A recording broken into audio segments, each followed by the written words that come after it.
Welcome to the SAM Conversations on the Indian economy. Ahead of the forthcoming union budget, the focus of this panel discussion is the Indian economic outlook, especially for 2020 and beyond. As we all know that the state of the Indian economy, there is a slowdown. No, but there are contrasting perspectives on whether this slowdown is temporary or is more deep-rooted. So therefore, and there is also a competing narrative that the problems of the Indian economy are very brief, they can blow over. So the need is to focus on a roadmap to a 5 trillion economy. There are no prizes for guessing that this is indeed going to be the focus of the forthcoming budget, on a roadmap to a 5 trillion economy. But for the purposes of our discussion, it would be better if the panel focuses on the current economic outlook for 2020 and the prospects, immediate prospects for this thing. So we have Jayanta Chowdhury, senior journalist. We have Dr. Amna Mirza from the University of Delhi. And we have Deepak Jolly, who is a consultant and with a rich repertoire of expertise in variety of sectors he has consulted and worked for. So can I trigger off this discussion by asking Jayanta, how would you, in a very simple way, describe the current economic outlook for 2020? How would you encapsulate your observations on that? Well, frankly speaking, at this current juncture, it's rather bleak. Right. Not only has economic growth slowed down to a 6-year low of 4.5% GDP growth, that was the second quarter growth for 2019-20, we have had contractions in industrial growth for 3 months in a row, up to November. Now that looks pretty bleak. The worst part of it is that consumption demand from all the factors, all the figures that we are seeing has really come down. Whether it is for bank credit, whether it is for buying a simple thing like soaps and toothpaste. So nothing is selling. Basically, companies' bottom lines are getting hit. Profitability obviously gets hit. At the same time, people have lost jobs. We have had high rates of unemployment. According to one set of statistics, a 45-year high in unemployment was hit by India in 2018. 2019 figures are not yet out. So overall, it doesn't look a great situation. But yes, it can be reversed. Everything is temporary. Yes. And it can be reversed. What sounds very bleak can actually be turned into a very rosy picture if you work on it. There are many. We'll come to the possible solutions, but having kicked off this, it's a very nice way you put the whole outlook of this situation. Dr. Mirza, is it possible for you to tell us whether some of this slowdown, the bleak scenario sketched out by Jayanta Chowdhury, is, in the opinion of some people from a political economy perspective, due to a lack of a political consensus? This was stated by the chairman of the biggest automobile company in the country, producing 1 or 2 cars, that to grow the economy, there seems to be need for a political consensus. Is that holding back the economy? Well, as aptly pointed out by Jayanta, that no doubt there are glaring concerns. And now that we have kickstarted 2020, the road ahead needs to be deliberated. Now, while we are deliberating the road ahead, and I agree with the statement that somewhere there seems to be a lack of consensus on how do we take the challenges, how do we tackle the problems at hand, and how do we work out new opportunities. Now, it would not be wise to say that economic reforms in the contemporary times in Indian economy have not been initiated. There have been several efforts made at the economic realm. But again, somewhere one has to see that how far the economic initiatives in terms of several entrepreneurship model or perhaps trying to tap in the digital realm, somewhere what is the level of synchronization, coordination with these policies at two levels. One, at the macro level in terms of coordination between various government departments. And secondly, at the micro level, there has to be a right due thought process that has to go in order to understand that what is the reach of these economic reforms on the average everyday life of the person. Secondly, when we talk about consensus, we have to also understand... This is largely about the role of the private sector, nothing more than that. Absolutely. One also has to understand that when we are trying to understand the role of private sector in the Indian economy... As a growth engine of the economy. Yes. So we also have to see that India primarily is a federal model. I mean, if you would get the political prism here. Now, as we are trying to understand the state versus market debate, right now there has been no comprehensive policy or maybe like an announcement on part of the union government and the policy making thereof in terms how do we augment or enhance the role and the finances available with the state and the local governments. Because the very idea of working out right economic growth model also would have to factor in the demand perspective. And demand perspective requires a judicial and meticulous coordination between the union and states also in terms of fiscal prudence and fiscal discipline. Somewhere one can say that yes, there is no viable thinking that has gone in order to work out better coordination between the center and the states, and also viable thought process that's the need of the hour to factor in better coordination between the state and the market, because state in itself, because public sector by itself cannot just do all things or deliver all things at the doorstep. One has to work out a judicious balance here. For example, places where public sector is declining, what is the way out, or what is the way out to incentivize private sector to come forward and again work out the micro versus micro. Anyway, so that's a nice way of putting it. Mr. Jolly, with you, this is the way to take it forward with your extensive experience with the private sector. The private sector as an engine of growth. Yes. How would you how would you respond to this thing that with this current scenario, the spearhead of the growth process has to be the private sector? Absolutely. Can you please elaborate on this here?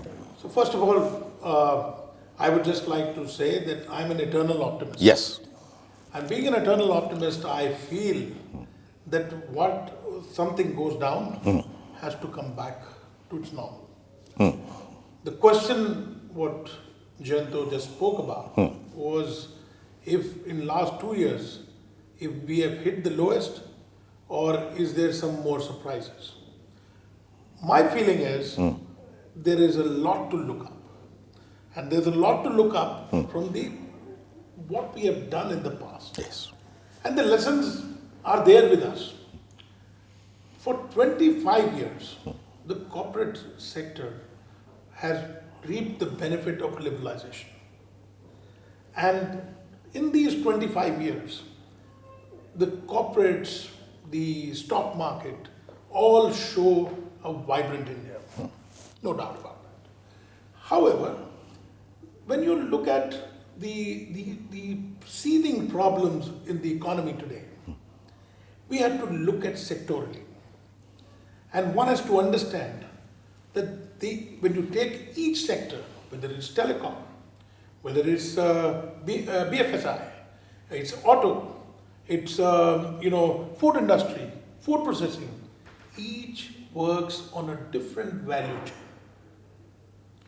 And if all the government ministries understand that each value chain is interdependent on various ministries, I think the problem can be looked at a much more bigger lens than a smaller one. Let me give you an example. I was in the telecom sector for a brief three-year period, and we gave several representations on revenue share on the model that this would not work in the future. So we knew that as the industry will boom, there's going to be a sizable chunk which the government will want to take for its revenue share, which is a part of the parcel at that point of time. Steps should have been taken to mitigate that long back. I think it's been too far and too less of mitigation in that regard. Look at the auto sector.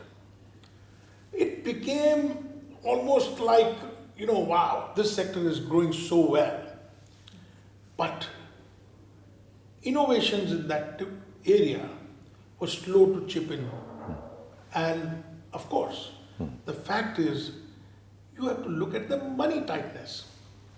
When the money became tight, obviously lots of people who were to buy these auto components or auto, they were deferring that decision for a better tomorrow when electric vehicles will come. So you have to look at the economy as a whole, sector-wise, and then dissect them. Look at food processing.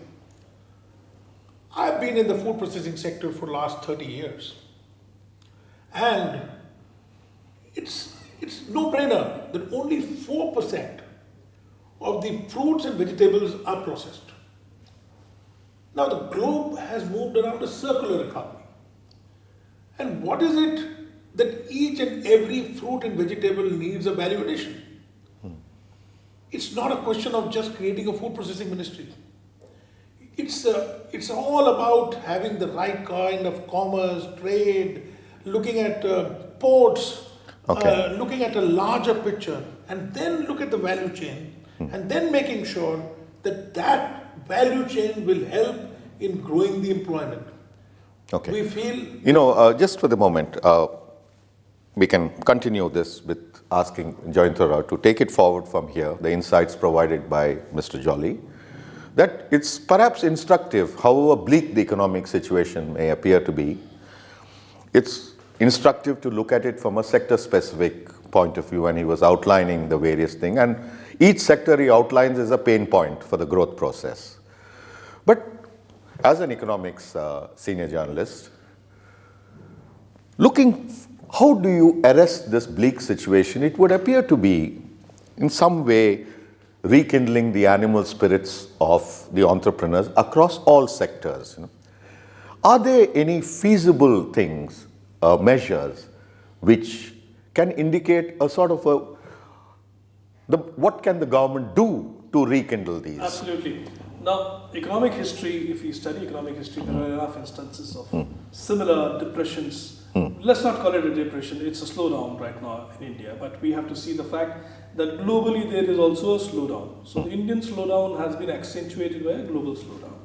So under those circumstances, what is it that people have done in the past? So Keynesian economies, which is what was tried on in the 1930s and it succeeded, was that the government spends hugely on public infrastructure, creates jobs. Those who get jobs automatically spend, and that money goes into demand, creating demand. Industries, animal spirits are kindled, and they start going back to full production. So a counter-cyclical fiscal policy. Fiscal measures are taken. Yeah. So that is obviously what many economists have been talking about in the Indian context also, whether it was Pranab Sen or whether whoever you name it, the recent Nobel economist, Nobel laureate, put money into the pockets of the poor. Basically, you're talking about getting them jobs. So spend on rural infrastructure, give them, because they have the highest marginal propensity to consume. The second highest would be the middle class. And the least would be the corporate sector, would have the least marginal propensity to consume. So can you do that? You can do it in two ways. One is you borrow. You already have a huge public debt. You increase the public debt temporarily and go in and spend. The other is that you give tax breaks to the middle class and hope that they spend. And in fact, incentivize them to spend and not save. Okay. Which you have done by reducing the rate of interest on various deposits, etc. The stock market is also still now behaving a little too much of an animal spirit. It's going up and down very. The animal spirits are in the wrong markets, not in the real estate. So that is another way out. But you obviously won't do a combination of the two. You won't cut taxes and at the same time borrow a lot. Because that will mean a huge amount of borrowing, which will be a pain point for the government, let's say 3 years on or 4 years on. Okay. So you will have to do one of the two things. One of the two things. How much you want to do and how much you are able to do is of course something which this government will be able to do. And coming back to you, Dr. Mirza, he mentioned about the need for a counter-cyclical fiscal thing. You mentioned in the course of the lack of consensus between center and states and spending. The fact is, the center is about as straightened for its finances as the states are. Yeah. It's not in any high moral ground. So both are running record deficits. So would you necessarily agree with Jayanta that you need to either raise taxes or spend more? But where are the resources? Would you advise the government to keep borrowing and continue this demand infusion? Well, I guess a lot of thought process has to duly go into it, because no doubt looking at the phases wherein Indian economy is going, the need of the hour is to boost demand. But again, how do we boost demand? By just giving tax breaks or perhaps spending more on rural and other initiatives. At the same time, one also has to see that balancing of resources from the political perspective has to be also done, that how does this government apparatus tries to intensify, give incentives both to the government as well as to the private players. Because for any player, the real end is the motive. For the government, the real motive would be perhaps reaching out to people. But for private sector, the real incentive would be, or the real drawing incentive would be profit. How do we balance out that? And again, coming back, herein there is a need for a better thought process, better coordination and better consensus on part of both. And because a runaway situation in this kind of economic fragile situation that we are would not, That's very well put. And what about you, Mr. Jolly? In a sense, very sharply, to take forward the value chain argument. Yours essentially is a plea that conditions for doing business on the ground must improve for the private sector if it is to be the engine of growth. Please, could you elaborate what the government can do to incentivize this value chain? Let me give you one straight example in the power sector. No private sector industry which has touched hands in power want to go back there again. Okay. Why?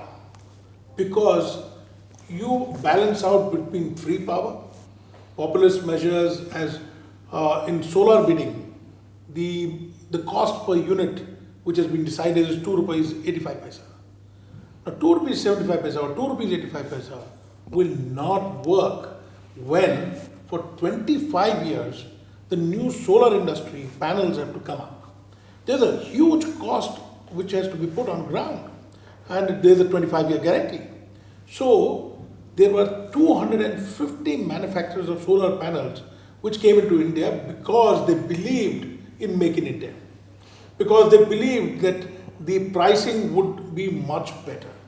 But at the same time, they suddenly saw free imports from China flooding the market. So there's a need for an appropriate import tariff structure to be consistent with Make in India? So if you want to boost the manufacturing, that in turn which helps the employment, you need to have tariff protection, calculated tariff protection at one end, and at the other end, give reasonable pricing of tariffs and don't give swaps of free electricity.